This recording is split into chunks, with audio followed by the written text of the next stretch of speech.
Tem algo de muito errado com o mundo dos dinossauros no cinema.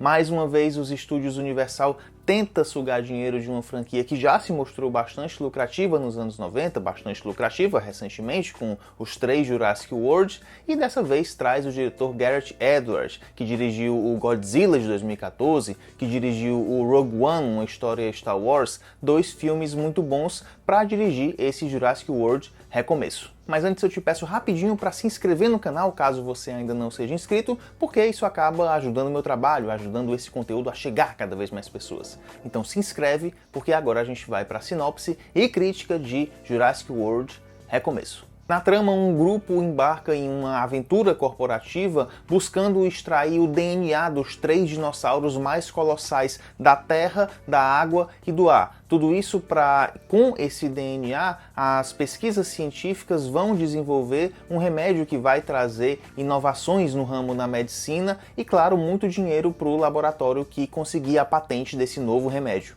E assim como os executivos da Universal Studios veem bastante potencial nessa franquia, até pelo fato de, depois de 3 anos só de terem anunciado o fim da franquia do mundo jurássico ali em 2022 e já terem reiniciado essa franquia, eu também vi bastante potencial com o primeiro ato desse novo filme. A gente tem aqui grandes acenos ao cinema de horror, com cenas com fumaça, forte luz vermelha em volta dos personagens, enquanto uma grande espécie, uma enorme espécie perigosa de dinossauro ameaça a vida daquelas pessoas, e tudo isso sob uma base que parte de uma base que é um tanto quanto infantil até. É uma embalagem de chocolate que vai impedir o fechamento de uma porta, por exemplo. Então é disso que eu estou falando, é essa união desse cinema de terror com essa base mais aventuresca ou mesmo infantil. Além disso, tanto pelo fato de Tubarão estar fazendo 50 anos, quanto pelo óbvio fato do Steven Spielberg sempre estar na produção executiva de todos esses filmes do mundo jurássico,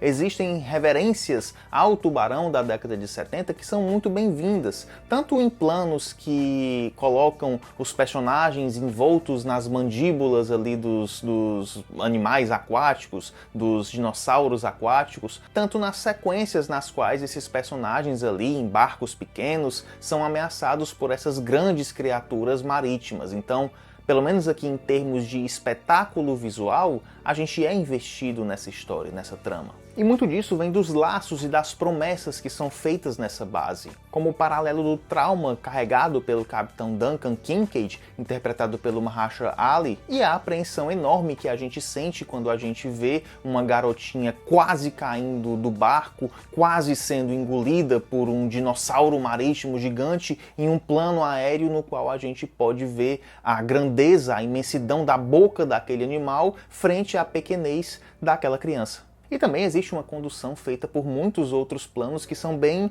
elegantes, digamos assim, como um no qual uma personagem vai para de trás de uma grande bagagem e um dinossauro sai do segundo plano e ataca essa pessoa, sendo que a gente não vê o ataque propriamente dito, a gente fica vendo somente essa bagagem que está ali no primeiro plano e a gente escuta os gritos, ou seja, aquilo ali está meio que fora do quadro, o que ajuda na nossa apreensão e ajuda o estúdio a conseguir uma classificação indicativa mais baixa também, obviamente. E esse primeiro ato também é muito bem conduzido por uma Scarlett Johansson que está aqui interpretando uma Zora Bennett, que parece ter sempre uma carta na manga, uma personagem inteligente, meio atrevida e bastante competente no que faz, com aquele sorriso carismático em cada negociação ou em cada resposta que ela dá, que deixa o espectador com a esperança de que desse personagem aqui a gente vai ver coisas boas, daqui vai sair coisas legais. Mas aí de um ponto pra frente é só pra trás. A partir do momento que os personagens pisam na ilha, parece que tudo desanda. Todo o potencial dos personagens e dos objetivos que estava sendo até bem construído até então, eles são desperdiçados por tiradas que tentam ser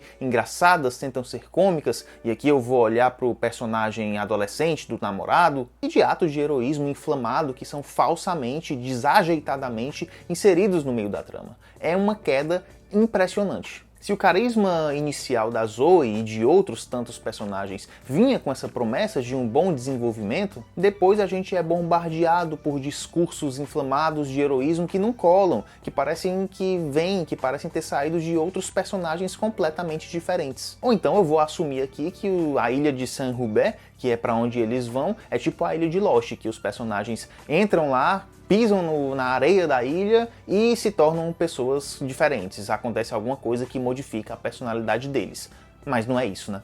É um desenvolvimento tão estabanado dos personagens que, além de uma aproximação claudicante de dois personagens que inicialmente não se gostam, vai sobrar até para a personagem da Scarlett Johansson. Ela é uma personagem que é uma mercenária e que vai de repente criar uma consciência social depois ali de 2 ou 3 conversas que tentam colar na gente como se fosse algo que vai mudar a vida dela, mas que não passa ali de um discurso de coach barato. É como se o filme Calado fosse uma grande poesia, como se os diálogos inseridos na boca dos personagens aqui estragasse tudo. Então pelo menos me dê aquelas grandes imagens deslumbrantes do primeiro ato que pelo menos aumentavam o risco e a apreensão do espectador. Mas nem nisso os curtos braços de Jurassic World Recomeço podem se segurar, porque esse vazio, essa falta de emoção vão aparecer até na construção visual, a partir de determinado momento. De um cientista que se emociona ao tocar pela primeira vez em um dinossauro, até uma criança que faz de um pequeno dinossauro um pet, é tudo muito fácil, sem complexidade, sem nuance. O que faz quase a gente torcer por um dos vilões do filme, nesse caso os dinossauros. Ou então, Deus que me perdoe, faz quase a gente torcer pelo personagem que representa o mundo corporativo, nesse caso interpretado pelo ótimo, como sempre,